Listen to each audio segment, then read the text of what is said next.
अंग्रेजों ने 20 लाख एकड़ जमीन मिशनरियों को, चर्चों को दे दिया था। उनकी 99 ईयर की लीज पूरी हो चुकी है, आज तक हमने इसको वापस नहीं लिया।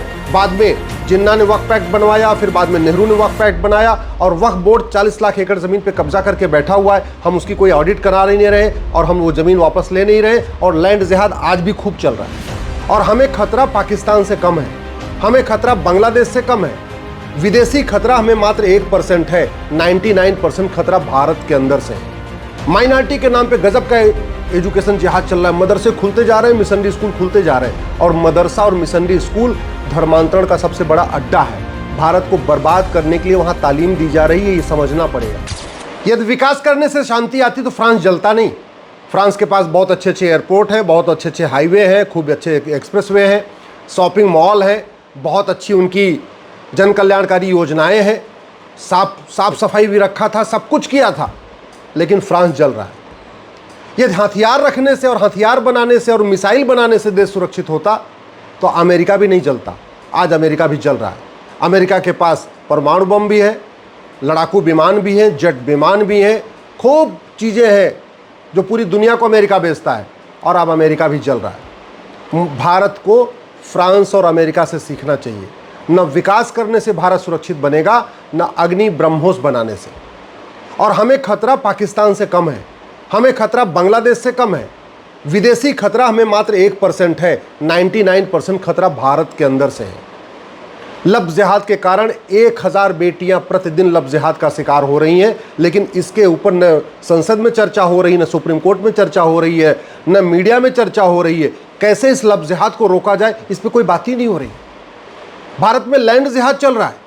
अंग्रेजों ने 20 लाख एकड़ जमीन मिशनरियों को, चर्चों को दे दिया था। उनकी 99 ईयर की लीज पूरी हो चुकी है, आज तक हमने इसको वापस नहीं लिया। बाद में जिन्ना ने वक्फ एक्ट बनवाया, फिर बाद में नेहरू ने वक्फ एक्ट बनाया और वक्फ बोर्ड 40 लाख एकड़ जमीन पे कब्जा करके बैठा हुआ है। हम उसकी कोई ऑडिट करा नहीं रहे और हम वो जमीन वापस ले नहीं रहे और लैंड जिहाद आज भी खूब चल रहा है। तो लफ्ज़ जिहाद भी चल रहा है, लैंड जिहाद भी चल रहा है, ड्रग जिहाद चल रहा है। स्कूल, कॉलेज, यूनिवर्सिटी, हर जगह देखिए ड्रग के जरिए हमारे युवाओं को नशेड़ी बनाया जा रहा है, नपुंसक बनाया जा रहा है। इस ड्रग के कारण बेटियों में बाजपन बढ़ रहा है, लेकिन ड्रग जिहाद के ऊपर कोई चर्चा ही नहीं हो रही। पॉर्न जिहाद चल रहा है, अश्लील वेबसाइट, अश्लील सीरियल, अश्लील फिल्में। हमारी यंग जनरेशन इस पॉर्न में डूब रही है, अश्लीलता में डूब रही है, फुहड़ता में डूब रही है। इसको कंट्रोल करने पे न संसद में चर्चा हो रही, न सुप्रीम कोर्ट में चर्चा हो रही। घुसपैठ जिहाद चल रहा है। इस समय 6 करोड़ पाकिस्तानी, अफगानिस्तानी, रोहिंग्या, बांग्लादेशी भारत में रह रहे हैं। चंद भाग अमेरिका में तो बहुत कम घुसपैठिए हैं और अमेरिका को जला रहे हैं। फ्रांस में बहुत कम घुसपैठिए हैं, 5 लाख से भी कम है, फ्रांस को जला रहे हैं। और हम तो 6 करोड़ लोग के 6 करोड़ घुसपैठियों को लेकर बैठे हुए। दुर्भाग्यवश आज तक हमने घुसपैठ खिलाफ कठोर कानून बनाया नहीं। प्रतिदिन 1500 हिंदू परिवारों का धर्मांतरण हो रहा है। 1500 हिंदू परिवार मतलब एक परिवार में अगर 7 आदमी मान के चलिए, 6 आदमी मान के चलिए, एवरेज अगर 6 से 7 आदमी मानिए एक परिवार में, तो लगभग 10,000 हिंदुओं का प्रतिदिन धर्मांतरण हो रहा है। धर्मांतरण कैसे रुकेगा? धर्मांतरण की फंडिंग कैसे रुकेगी? क्या इसका समाधान है? न इस पर संसद में चर्चा हो रही है, न सुप्रीम कोर्ट में चर्चा हो रही है। तो इसलिए डेमोग्राफी तेजी के साथ बदलती जा रही है। भारत में जनसंख्या जिहाद चल रहा है। आज भी 12 बच्चे, 14 बच्चे, 16 बच्चे पैदा हो रहे हैं। सरकारी आंकड़े कह रहे हैं जी यहाँ पे TFR डाउन हो रहा है, पॉपुलेशन का रेशियो कम हो रहा है। हाँ, लेकिन वो किसकी वजह से? हिंदुओं की वजह से, क्योंकि हिंदू 1 या 2 बच्चे कर रहे हैं।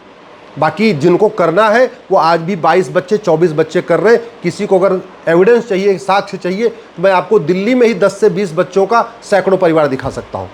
मैं गाज़ियाबाद, फरीदाबाद, नोएडा, NCR, सोनीपत, पानीपत, ये दिल्ली के 200 किलोमीटर के एरिया में ही 22-22 बच्चे वाले परिवार, 24-24 बच्चे वाले परिवार रहते हैं।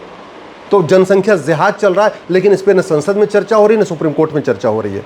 एजुकेशन जिहाद चल रहा है। माइनॉरिटी के नाम पे गजब का एजुकेशन जिहाद चल रहा है। मदरसे खुलते जा रहे हैं, मिशनरी स्कूल खुलते जा रहे हैं और मदरसा और मिशनरी स्कूल धर्मांतरण का सबसे बड़ा अड्डा है। भारत को बर्बाद करने के लिए वहाँ तालीम दी जा रही है, ये समझना पड़ेगा।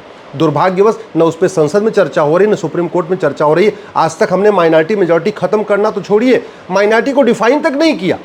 एक डिफिनीशन में नहीं बनाई कि हाँ भैया ये जो आदमी 5 लाख, जिसकी पॉपुलेशन 5 लाख से कम है, या जिसकी पॉपुलेशन 10 लाख से कम है, या जिसकी पॉपुलेशन 50 लाख से कम है नेशनल लेवल पे, वो माइनॉरिटी कहलाएगा। आज तक हमने माइनॉरिटी कोई परिभाषा नहीं बनाया। सब माइनॉरिटी बने हुए।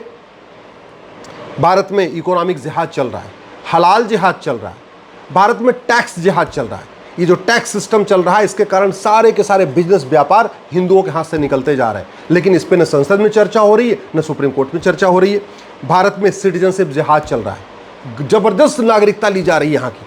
और कैसे ली जा रही है? पहले 2000 में फर्जी आधार बनवाते हैं, फिर 2000 में राशन कार्ड बनवा लेते हैं, 2000 रुपये में बर्थ सर्टिफिकेट बनवा लेते हैं, 3-4 हज़ार में ड्राइविंग लाइसेंस बना लेते हैं। तो भ्रष्टाचार के जरिए 4-5 डॉक्यूमेंट इकट्ठा करते हैं, उसके बाद वोटर आईडी में नाम जुड़वा लेते हैं, बाद में भारत के नागरिक बन जा रहे हैं। तो भारत में सिटीजनशिप जिहाद चल रहा है। भारत में पार्लियामेंट्री जिहाद हुआ है। 50 से ज़्यादा घटिया कानून 1950 के बाद बनाए गए भारत को बर्बाद करने के लिए, लेकिन जो पार्लियामेंट्री जिहाद हुआ उसके खिलाफ कुछ चर्चा ही नहीं हो रही। हम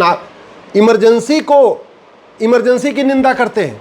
हर साल 25 जून को हम काला दिवस मनाते हैं, लेकिन इमरजेंसी के दौरान जो संविधान में संशोधन हुआ, जो सोशलिस्ट सेकुलर शब्द आया, उस पर कोई चर्चा ही नहीं हो रही। अभी मथुरा में इमरान ने 50 लड़कियों का टारगेट लिया था और 50 में 23 लड़कियों के साथ संबंध बनाने में सफल भी हो गया। मैं गारंटी के साथ कहता हूँ, अगर narco polygraph brain mapping test करके देखें तो पता चलेगा उसको 23 लाख आ चुका होगा। तो भारत में हवाला जिहाद चल रहा है। काले धन के कारोबार, काले धन से जरिए पूरे भारत को बर्बाद करने की साजिश हो रही है। पीएफआई जैसी संस्थाएं, एसडीएफआई जैसी संस्था, ऐसा कोई जिला नहीं होगा जहां 1-2 अलगाववादी एनजीओ नहीं बने हुए, 1-2 अलगाववादी संगठन नहीं बने हुए। एफसीआरए के जरिए भारत को बर्बाद करने के लिए विदेशों से फंडिंग आ रही है। हवाला के जरिए भारत को बर्बाद करने के लिए विदेशों से फंडिंग आ रही है। फिर भी न 100 रुपये से बड़ी नोट बंद करने पर चर्चा हो रही है, न 5000 रुपये से महंगे सामान का कैश लेन देन बंद करने पर चर्चा हो रही है, न प्रॉपर्टी को आधार से लिंक करने पर चर्चा हो रही है, न गद्दारों को, जासूसों को फांसी देने के लिए कानून बनाने पर चर्चा हो रही है। आज तक हमने लफ्ज़ जिहाद को न राष्ट्र की सुरक्षा के लिए खतरा घोषित किया, न देश की एकता अखंडता के लिए खतरा घोषित किया, न वेजिंग वॉर डिक्लेयर किया, न इसको देशद्रोह किया, न गैंगस्टर, न इसको हमने ऑर्गेनाइज क्राइम डिक्लेयर किया, जबकि 1000 बेटियां प्रतिदिन लफ्ज़ जिहाद का शिकार हो रही। आज तक हमने जो लैंड जिहाद चल रहा है, जंगलों पे कब्जा हो रहा है, नदियों पे कब्जा हो रहा है, हमने इस लैंड जिहाद के खिलाफ सेंट्रल लेवल पे कोई एक कठोर कानून नहीं बनाया। आज की डेट में जो ड्रग जिहाद चल रहा है, नशा तस्करों को फांसी देने और उनकी नागरिकता खत्म करने, उनकी प्रॉपर्टी जब्त करने के लिए हमने कानून नहीं बनाया। भारत में घुसपैठिए आ रहे हैं, घुसपैठियों के मददगारों को जेल में डालने के लिए हमने कोई कानून नहीं बनाया। घुसपैठिए पकड़ लेते हैं, लेकिन घुसपैठियों का narco polygraph brain mapping test करके ये नहीं पूछते तुम्हें भारत में मदद किसने किया। अरे घुसपैठियों के मददगारों के ऊपर आप एनएसए लगाइए, यूएपीए लगाइए, वेजिंग वॉर लगाइए, देशद्रोह लगाइए, गैंगस्टर लगाइए। मैं गारंटी के साथ कहता हूँ एनआरसी की जरूरत नहीं पड़ेगी।